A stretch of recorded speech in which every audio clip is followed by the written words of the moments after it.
Buenos días, hermanos, Dios les bendiga. Hoy, 12 de abril del 2020, una vez más les saludamos por este medio, esperando en Dios pues que todos se encuentren bien. Estamos orando que el Señor nos ayude en este tiempo para buscarle cada vez más y que su misericordia sea con cada uno de nosotros. Es nuestro deseo que pues este trabajo que estamos realizando como familia les sea de mucha bendición. Que el Señor les bendiga mucho, hermanos. Así pues doy el lugar a nuestro pastor que nos va a compartir la palabra. Qué bendición estar una vez más con ustedes para compartirle la preciosa palabra del Señor.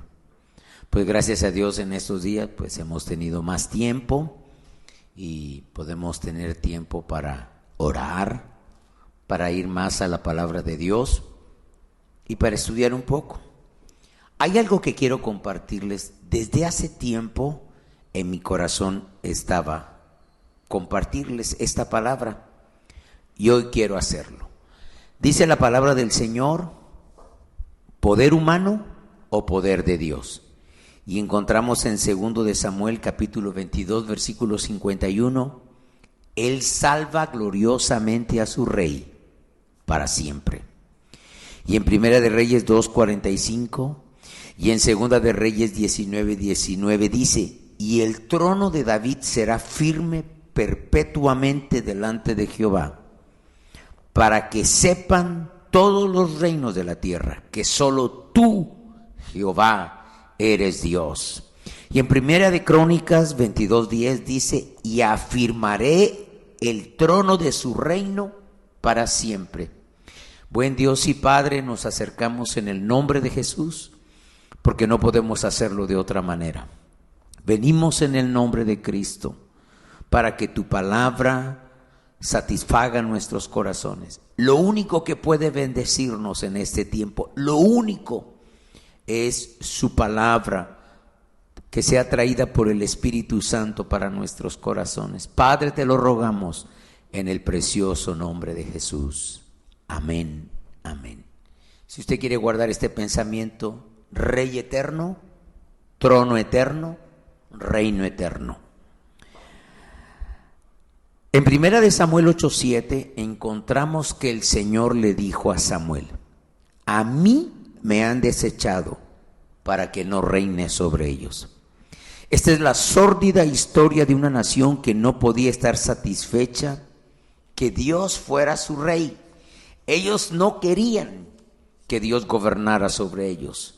Dios sacó a Israel de una hambruna, les dio abundancia, los sacó de la esclavitud, les dio libertad, los sacó del desierto, les dio la tierra prometida. Él era su rey eterno, pero ellos querían un rey humano. En 1 de Samuel 8, 19, 20 dice, no, sino que habrá rey sobre nosotros, clamaron. Y nosotros seremos también como todas las naciones. Ahí está el punto. Seremos como todas las naciones. Dios finalmente le dijo al profeta Samuel que oyera su petición y les diera lo que deseaban. Mas protesta solemnemente contra ellos, les dijo Dios a Samuel, y muéstrales cómo les tratará el rey que reinará sobre ellos. 1 de Samuel 8:9. El profeta declaró que un rey de la carne les decepcionaría, pero Israel no escuchaba.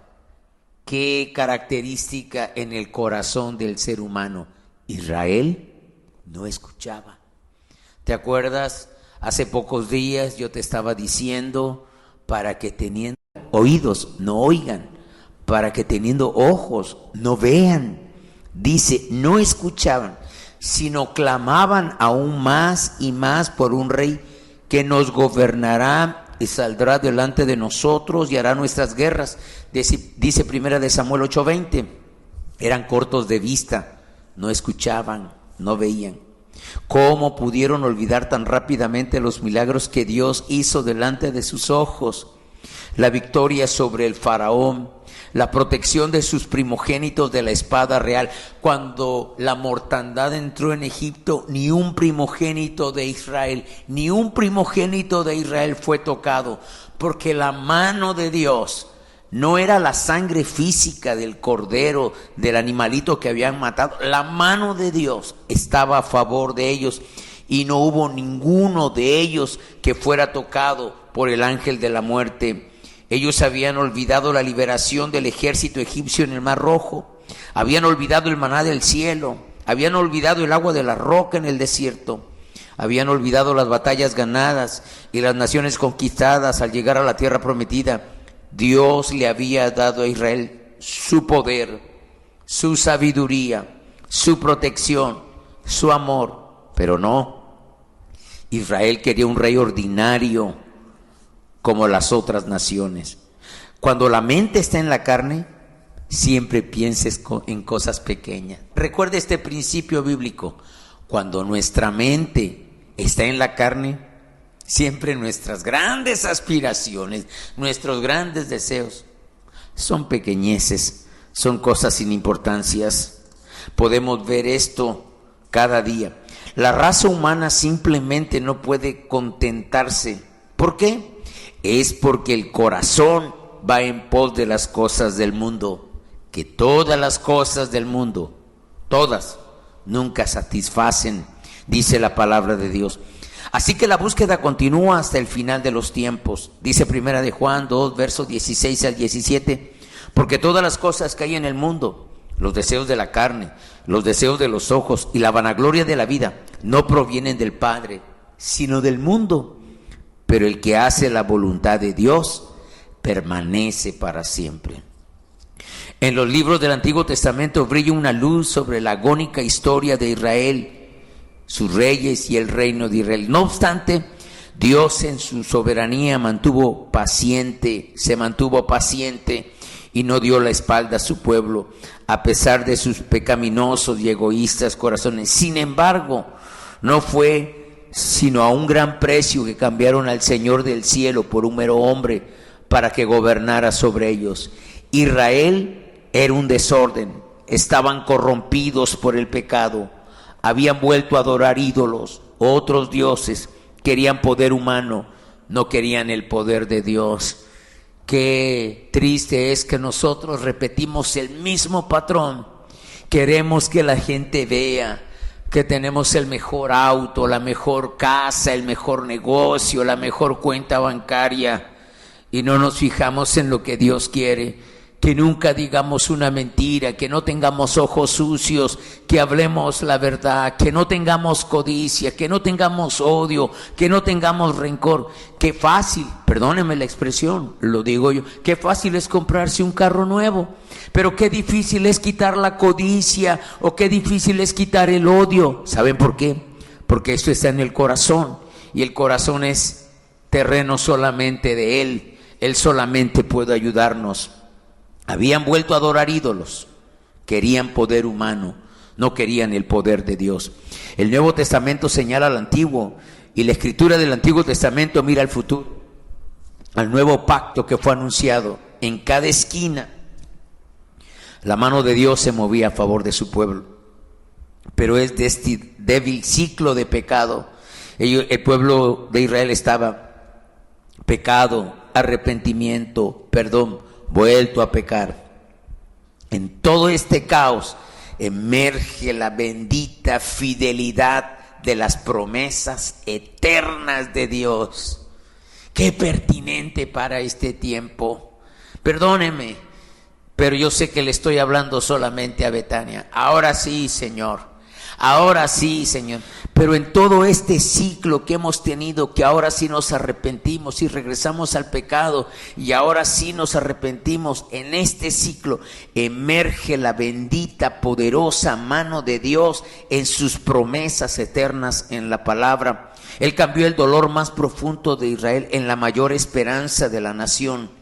Dios les dijo, el Señor les dijo, el gran Dios de Israel les dijo: del trono de David llegaría el Mesías prometido, el cual establecería el trono y el reino de Israel para siempre. Bendito su santo nombre.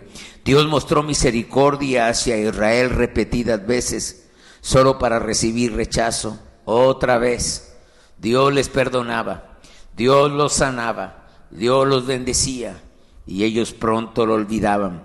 Esta misma misericordia se ha extendido por toda la raza humana desde la cruz.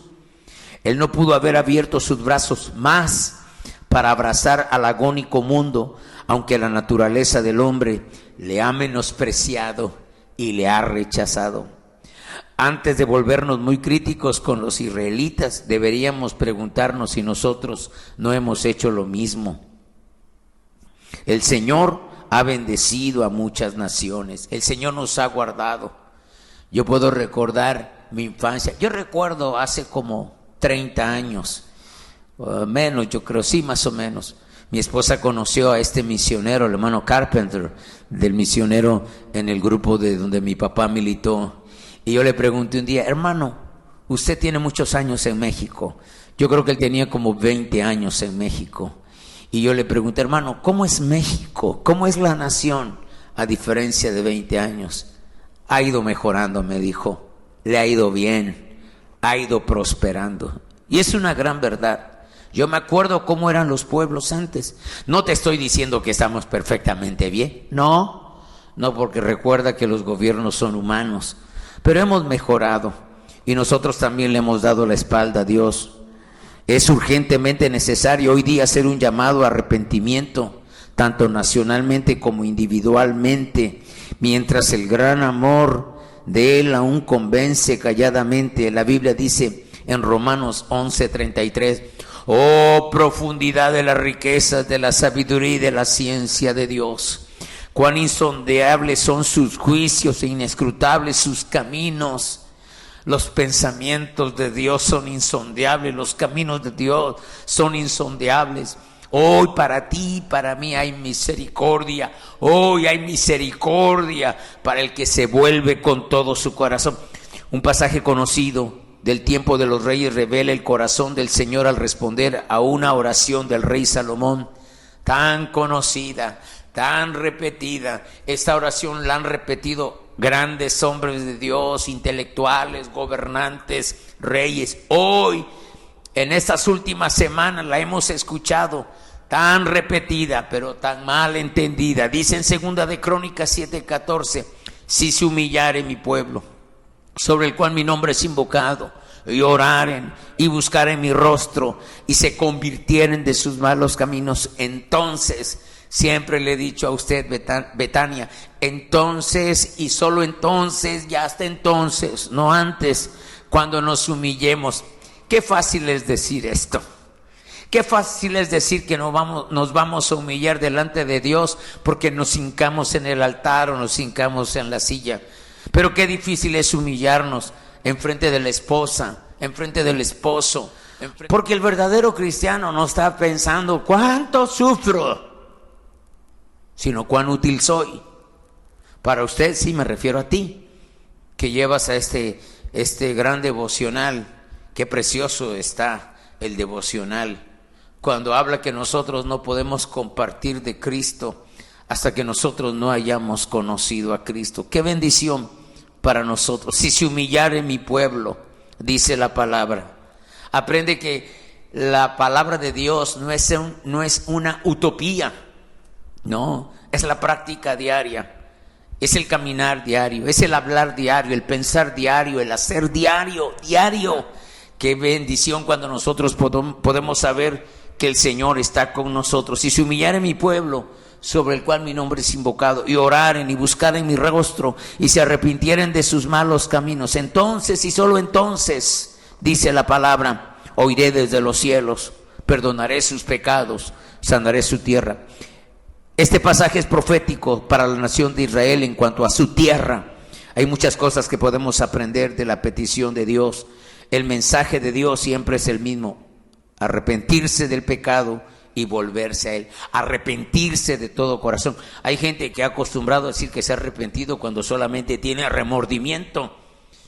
El verdadero arrepentimiento es cuando se vuelven a dar las circunstancias y tú nunca lo vuelves a hacer porque en verdad te habías arrepentido. Y quiero decirte que cuando tú tienes un verdadero arrepentimiento, tú tienes un verdadero perdón. Mientras no hay un verdadero arrepentimiento, por supuesto que no hay un verdadero perdón. Dios no puede escuchar tu oración. Está claro que la sanidad de Dios depende de la obediencia del pueblo en seguir sus mandamientos. Él les bendecía y después ellos se volvían complacientes o rebeldes y caían de nuevo en la idolatría, algo que habían aprendido de sus vecinos paganos. Yo quiero decir esto: hay gente que no ha entendido esa parte donde nosotros debemos cortar a veces hasta con la amistad de nuestros padres, hermanos, hijos, primos, tíos. Y ahora entiendo por qué. Fíjate que cada día Dios me enseña algo. Yo decía que esto se tenía que hacer porque la Biblia así lo dice, la palabra de Dios así lo dice, y ahora entiendo. Si tú no cortas con ellos, finalmente ellos te van a volver a hacer tropezar. En estos días lo he estado viendo, cómo ellos te han hecho tropezar otra vez. ¿Por qué? Porque simple y sencillamente el pueblo de Israel mantuvo amistad con los pueblos malignos y ellos actuaban de esta manera. Sus vecinos paganos les habían enseñado esto. Podemos mirar este patrón y decir, ¿por qué no veían ellos eso? ¿Por qué no veían que solamente hasta que Dios los castigaba, hasta que Dios los entregaba al enemigo, ellos se volvían arrepentidos? ¿Por qué? Bueno, este patrón está narrado. Ocurría varias veces. Cuando el pueblo obedecía, Él los bendecía. Cuando desobedecían, permitía que el maligno los tocara. Por favor, no pase por alto esto. Porque tú vas a decir, bueno, yo voy a pecar, me voy a arrepentir, voy a pecar, me voy a arrepentir. No va a pasar nada. Nunca olvide, por favor. Nunca olvide, por favor. Mientras yo estaba preparando esto, yo recuerdo tener una prédica, tal vez en estos días sería sano darla, de la anatomía del pecado. Nunca olvide que el pecado le va a ofrecer mucho y le va a dar bien poquito. Y le va a decir que va a pagar poquito, pero lo va a pagar muy caro. El hecho de que Dios nos perdone no habla nada de las consecuencias. Nunca olvide esto, por favor. No pase por alto la importancia de los efectos secundarios del pecado. Dios perdonará, pero el pecado deja un caos terrible que pueden pasar 2 o 3 generaciones para que esto se arregle. He oído este pasaje de palabras de muchos caballeros, de muchos pastores, predicadores, gobernantes. Últimamente han sido recitados tanto en eventos religiosos como en eventos gubernamentales. Y yo me pregunto si la gente realmente lo entendía. Enseguida acordaban dejar sus malos caminos.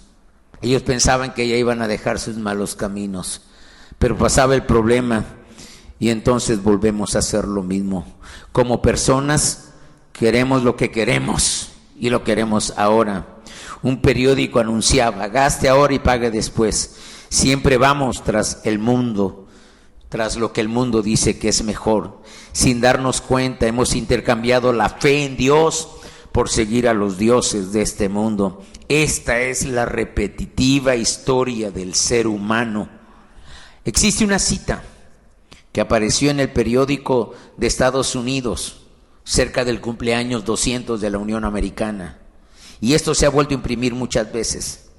Dice así: las civilizaciones más grandes del mundo promedian un ciclo de 200 años. Esas sociedades progresaron mediante esta secuencia. Número 1, fueron de la esclavitud a la fe espiritual. Estoy hablando de las grandes sociedades, de los grandes imperios, de los grandes países. Primero, de la esclavitud fueron a la fe espiritual. De la fe espiritual les dio grandes valores. Los grandes valores les dieron libertad. La libertad les dio abundancia. La abundancia les dio egoísmo. El egoísmo los llevó a la complacencia. De la complacencia se fueron a la apatía. De la apatía a la dependencia. Y de la dependencia otra vez a la esclavitud.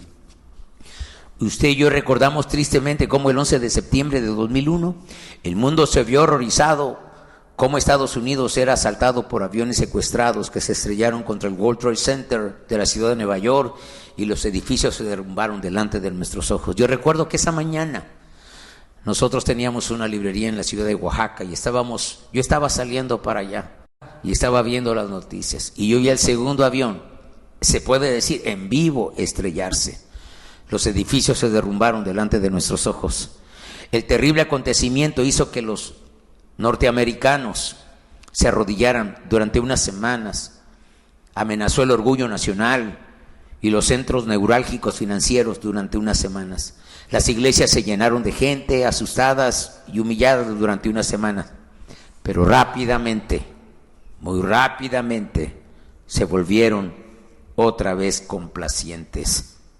Pero no solamente estoy hablando de ellos.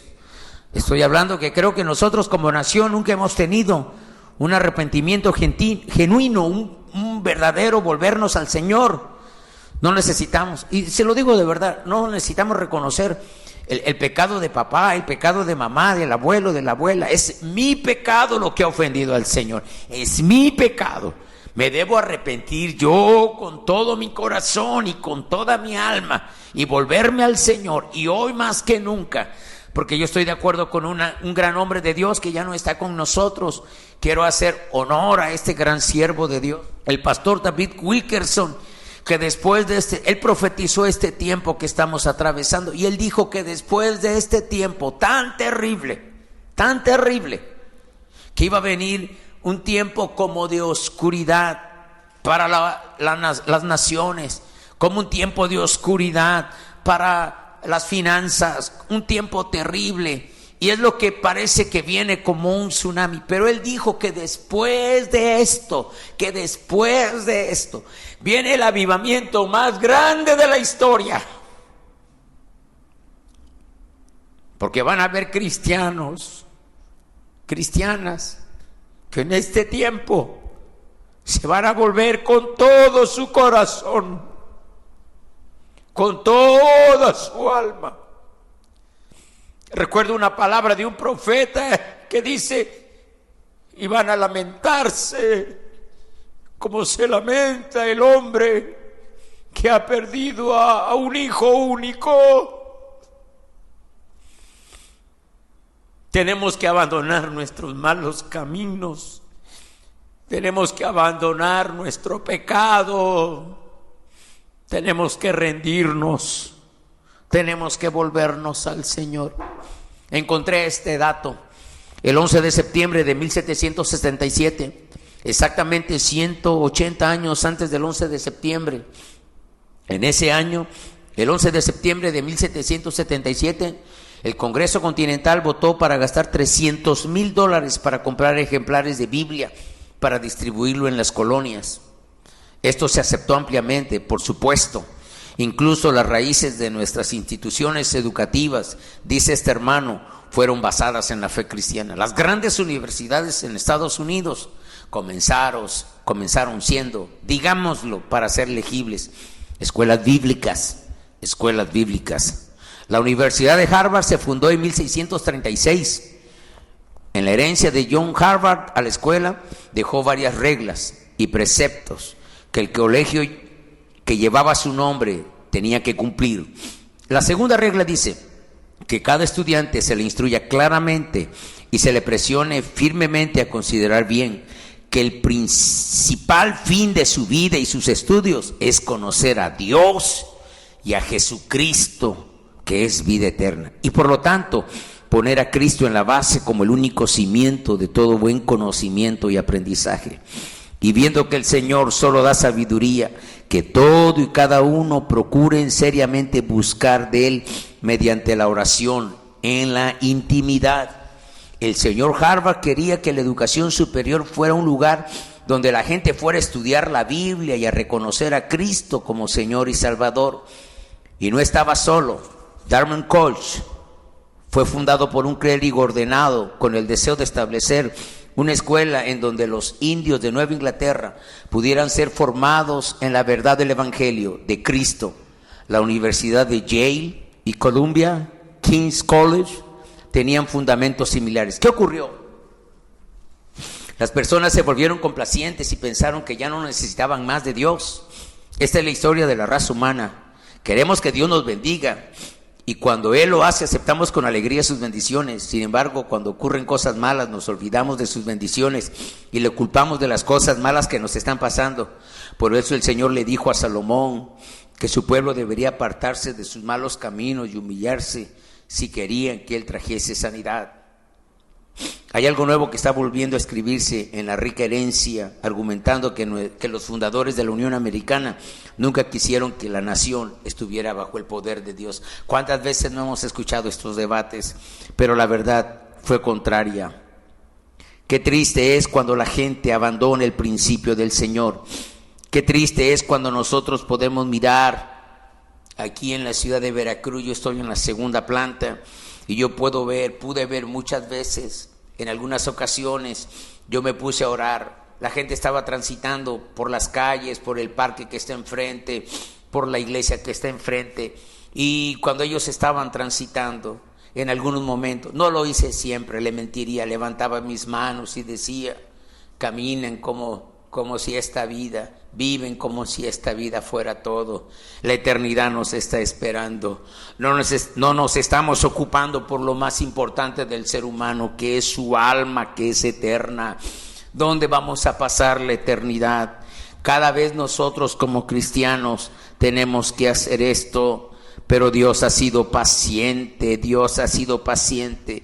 Antes que esta enfermedad nos atacara tan diabólicamente y tan terriblemente, el pecado y la maldad ya habían hecho estragos en muchas iglesias. Yo no estoy diciendo porque nosotros estemos a salvo del ataque del pecado, del ataque de la maldad, pero quiera Dios que el Señor nos encuentre caminando correctamente delante del Señor, como dice la Escritura en San Mateo 15:8, muchos sirven a Dios de labios, pero su corazón está lejos de Él. Cuántas iglesias nos vemos llenas, cuántos institutos, cuántos evangelistas, pero en realidad hemos sido decepcionados por mucha gente. Usted y yo, usted en Betania y yo hemos sido decepcionados porque en vez de honrar a Dios parece que están haciendo otra cosa. Siempre que leemos Segunda de Crónicas, le pido a Dios que la gente piense en lo que el Señor nos está pidiendo. Debemos apartar nuestro orgullo y humillarnos delante de su voluntad. Debemos orar con corazones verdaderamente arrepentidos en su presencia. Debemos buscar su rostro. Debemos buscar su rostro. Ya no tiene pretexto. ¿A dónde va a ir? ¿A dónde va a salir? Pase tiempo. Ya no tiene pretexto para las 3 de la mañana. Ya no se levanta a las 6 o a las 5 para preparar el desayuno. Ya no hay pretexto para la madrugada. Ya no hay pretexto para la mañana, para el mediodía. Debemos venir con corazones sinceros, con corazones humillados delante de su presencia. Debemos buscar su rostro para encontrar dirección en todo lo que hacemos. Debemos apartarnos de la maldad del pecado que nos destruirá. Después, por fe, debemos aceptar su respuesta con alegría. El Señor tenía más que decir a Israel aquí en Segunda de Crónicas, capítulo 7, y también nosotros debemos prestar atención en estas palabras. Pero si ustedes se vuelven y dejan mis caminos y mis mandamientos que he puesto delante de ustedes, y fuereis y sirviereis a dioses ajenos y les adorareis, yo los arrancaré de mi tierra. Y esta casa que he santificado a mi nombre, yo la arrojaré de mi presencia. Todo el que pasare dirá, ¿por qué ha hecho así Jehová? Y se responderá, por cuanto dejaron a Jehová, el Dios de sus padres, por eso Él ha traído todo este mal sobre ellos. Versículo 19 al 22. Esta palabra del Señor a la antigua nación de Israel es su palabra para nosotros hoy. Podemos ver con una mirada suspicaz al antiguo Israel queriendo un rey a su propia imagen, pero nosotros no somos distintos. Vivimos bajo un reino de 3 reyes. Escúchelo bien. Tenemos 3 reyes. Yo, mí y conmigo. Esos son nuestros reyes. La fuerza secreta de una nación piadosa no está fundada en cuántas iglesias tiene, ni en cuántos congregantes, ni en cuántos seminarios bíblicos tiene. La fuerza secreta de una nación piadosa está fundada en la fe que habita en los corazones y hogares de sus ciudadanos. Nos humillaremos y admitiremos que nos hemos alejado demasiado. No sabemos qué futuro nos espera, hermanos, no sabemos, pero sabemos cuál es el futuro para el pueblo de Dios. En el caso de Israel, Dios hará lo que dijo. ¿Qué hará? Proteger al remanente de Israel y restaurar el trono de David. ¿Quién es el remanente de Israel? Los creyentes verdaderos y fieles al Señor. Él ha prometido a Israel que si le obedecían siempre habría un rey en el trono de Israel. Esto está en Primera de Reyes 9, del 5 al 7. Sabemos que siguió un patrón de pecado y que en la actualidad no hay rey en Israel. Gracias a Dios que Israel se está reuniendo en las sombras de la eternidad. Sabemos que el Señor va a restaurar el trono y que Jesucristo será entronado y coronado, Rey para siempre, Rey eterno, Rey bendito. Jeremías 23:5 dice: he aquí vienen días, dice Jehová, en que levantaré a David renuevo, justo, y reinará como rey, el cual será dichoso y hará juicio y justicia en la tierra. La vida de David es un destello del reino venidero. David no solo fue un patriarca, sino también fue profeta y fue rey. Sabía que un día de su descendencia vendría el Salvador. Jesús, nacido en la ciudad de David, ascendería al trono en la ciudad de su Dios, que es Jerusalén. Esta es la visión tremenda de la gloria. No es un sueño, fantasía. Recuérdelo, no es un sueño, fantasía. Desde que usted recibió a Cristo y ha seguido al Señor fielmente, esa es nuestra visión. Este mundo, este sistema mundano, este sistema pecaminoso va a pasar, va a terminar, va a claudicar, va a fenecer, se está envejeciendo. Viene su reino, viene su trono, va a gobernar con justicia, dice la palabra. Sabía que un día el rey David, que de su descendencia vendría el Salvador Jesucristo. No es un sueño ni una fantasía, es una realidad que se menciona en Hechos 2, 25 al 31. Jesús vino como profeta, según Lucas 4, 24. Jesús es nuestro buen pastor, Juan 10, 1. Y Jesús regresará como rey, el rey de gloria, según Apocalipsis 17, 14. Él es el rey de la gloria, Él es nuestro soberano, y el reino de Dios gobernará las naciones del mundo.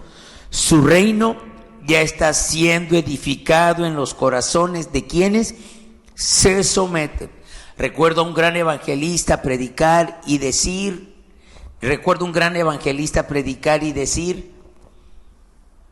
el reino de Dios se establece en nuestros corazones, en nuestras vidas.